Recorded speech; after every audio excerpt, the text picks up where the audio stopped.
That's the sound of the modern electronic tattooing gun. In 1891, Samuel O'Reilly patented the first electronic tattooing machine. It was based on Thomas Edison's electric pen, which punctured paper with a needlepoint. The basic design with moving coils, a tube, and a needle bar are the components of today's tattoo gun, and also the components of much controversy here in South Carolina for the past 12 years. Tomorrow, in the second part of my 3-part series on tattoos, we'll talk more about that controversy, but today, we're going to focus on the history of tattoos.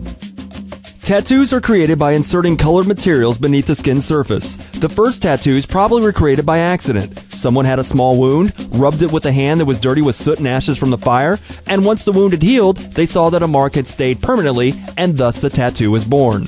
The word tattoo is said to have 2 major origins, from the Polynesian word ta, which means striking something, and the Tahitian word tatau, which means to mark something.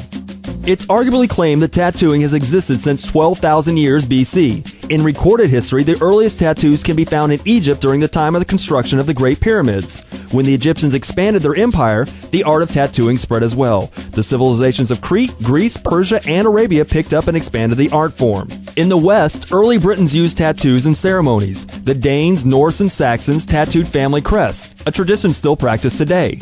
In 787 AD, Pope Hadrian banned tattooing. It still thrived in Britain until the Norman invasion of 1066. The Normans disdained tattooing, and it disappeared from Western culture from the 12th to the 16th century. While tattooing diminished in the West, it thrived in Japan. The Japanese bodysuit originated around 1700. American tattoos really took off after the birth of the electronic tattoo gun in 1891. Chatham Square in New York City is considered to be the birthplace of the American-style tattoo. It used to be the school of thought that only gangs, criminals, and sailors got tattoos. But then in the 1970s, everything changed, and tattoos grew in popularity across the nation. It's now estimated that 1 out of every 10 Americans have a tattoo, with the largest growing group being young females. Now tomorrow in the second part of my series, we're going to look at the controversy. Is it morally wrong for you to get a tattoo, or is it your freedom of choice? We'll debate that tomorrow. And then, in the final part of the series, I'm going to go under the gun, and you're going to be there with me as I get a tattoo. Until then, I'm Chuck Taylor, TMA Total News.